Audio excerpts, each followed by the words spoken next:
Today, I'm going to summarize the book Siddhartha. Rather, I'm going to share my key takeaways from it that I have learned from reading it 5 times over the last 3 years and applying those lessons in my own life. I'm going to share 6 lessons that I've personally learned from the book, which are going to help you figure out what the important stuff is and might just change, if not at least broaden your perspective on life. So, let's get started. Lesson number 1, understanding matters more than experience. Experience is our contact with an object, an event, or an emotion. After said contact, we have two choices. We can either dismiss it or we can understand it. Most people will choose the former. The moment truth comes knocking at their door, rather than opening the door, they will try anything to avoid it.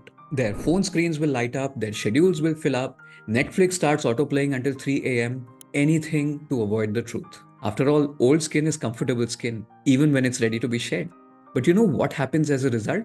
People keep putting themselves through the same experience over and over again. For so many adults, 50 years of adult life is basically 1 year's experience repeated 50 times. Siddhartha is different though. At the Buddha's grove, his best friend Govind decides that he will stay with the enlightened one. But Siddhartha decides that he's going to move on. And something is tugging at him. Like he feels like he hasn't just left his best friend of 16 years behind, but also his old self. Most of us would have chosen to run away from this feeling, but not Siddharth. He chooses to sink to the bottom of it until he realizes that there is nothing in this world that he knows less about than himself. And isn't that true for all of us? We know so much about personalities, sports people, politicians, capitalists, events, everything. But how much do we know about ourselves? That is when Siddhartha resolves that he is going to become a student of himself and learn and discover the real Siddhartha in the process. So here's what you can do. The next time you feel an emotion that makes you feel anxious or overwhelmed, just pause. Only for 60 seconds. Ask yourself, why am I feeling like this? Where is this feeling coming from? You might just be surprised by what you discover. Lesson number 2, love the world instead of scorning it. Imagine the woman shows up late to work again. Lazy, her manager grumbles. And he later on finds out that she's actually a single mother who's taking care of her 9-year-old child, her aging parents, and balancing her work alongside. Now, all of a sudden, this so called tardiness has a face to it. It's very easy to get upset or angry over other people's behavior or to judge them, right? But a lot of times, what we call as wrong has reasons behind it that we have no idea about.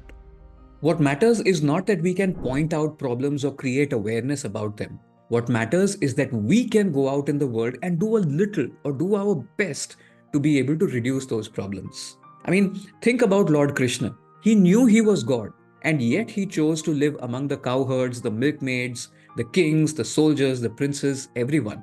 Or Gautam Buddha. For 45 years after he got enlightenment, he shared his learnings with kings and beggars alike.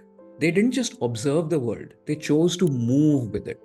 And this is also something that Siddhartha becomes aware of at the Grove of Buddha. That for his entire life, he has thought of the world as an illusion and he has scorned his senses and he has scorned events around him. But to actually know the world, you have to be a part of it. So, love the world. Beauty, nastiness, illusions, everything. That is when you will learn to love yourself.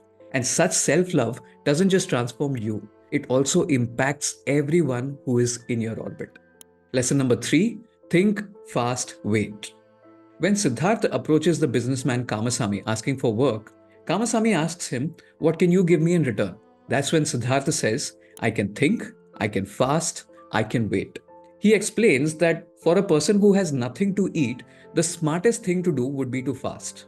Because such a person will then not just take up any opportunity that comes their way to make ends meet. Instead, they will wait for the right opportunity. And this waiting, in turn, gives them clarity in thought. But social media trains us to do the exact opposite. Social media and OTT. Think of the number of videos or series that we've watched which we do not like at all. We watch them at 2x speed and on full forward, but we will keep watching it anyway. In the process, we just keep chasing every mediocre opportunity. We will take up whatever is in front of us, even when we know it's not good. And often we end up sacrificing what is good and what could even be great. Such a life is like a lion that is always hunting field mice. A lion can catch it quickly, but the calories it gets from eating field mice are less than the calories it spends on hunting the field mice. So, a lion that's only on a diet of field mice will starve to death. On the other hand, the antelope is a much bigger creature. Catching it requires strength, speed, and skill. But once killed, an antelope offers a feast, not just for the lion, but for its entire pride. Lions can live a very happy, very healthy life on a feast of antelope.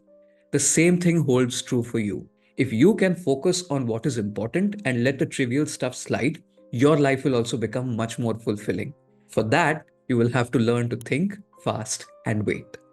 Lesson number 4: be a star, not a falling leaf. The next time you're taking a walk, look around for fallen leaves. You might find some on the windshield of cars, you might find some stuck in a drain. Then comes a gust of wind and blows them everywhere. Some leaves will end up on the street, getting trampled upon by others. Others will end up in random places.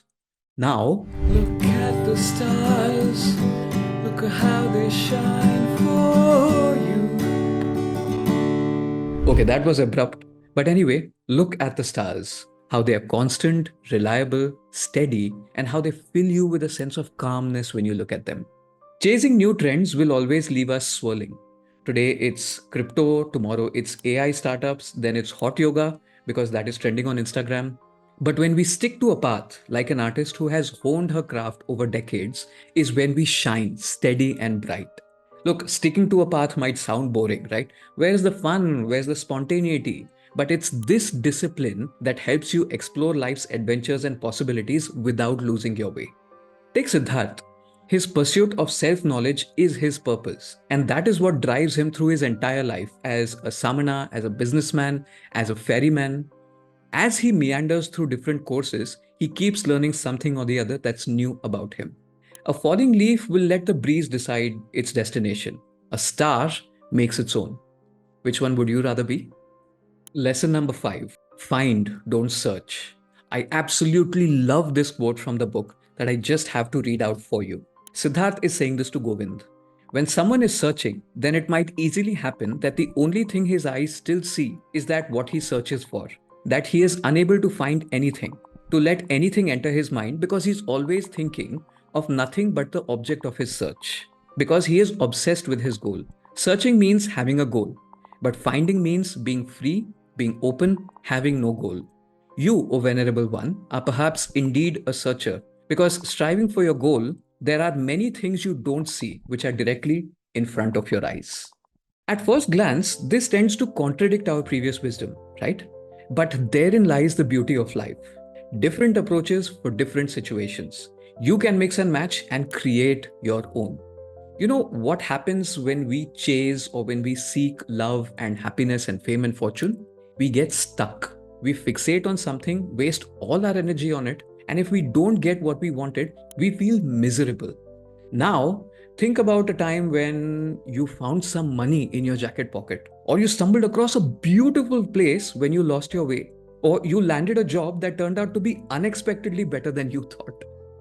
If, as Siddhartha said, you were free, you were open, and you had no goal, you would truly have indulged and nourished and nurtured those experiences. In the process, you would also have discovered something about yourself. So stop seeking for things and get on the path of finding, because it is on this path that you will eventually discover beauty, truth, and virtue. And the sixth and final lesson is that wisdom can only be learned, not taught. There is a story of a few learned men who went to a mango orchard. There they counted the leaves, the branches, the twigs, the fruits, everything, and then they sat down and had a very learned discussion on all those topics. Meanwhile, one among them just picked up the fruits and he started eating. We don't know if he was as learned as the others, but he was definitely wiser, right? Because others could tell you all details about the tree. Only he knew the essence of the fruit. That is the difference between knowledge and wisdom. Knowledge fills our minds with maps that have been created by others. Wisdom comes from walking the terrain. There is no denying that knowledge is important because it creates a roadmap for us. But do not get stuck into believing that the roadmap is the destination. For instance, how will you learn more about Chitta Vritti Nirodh?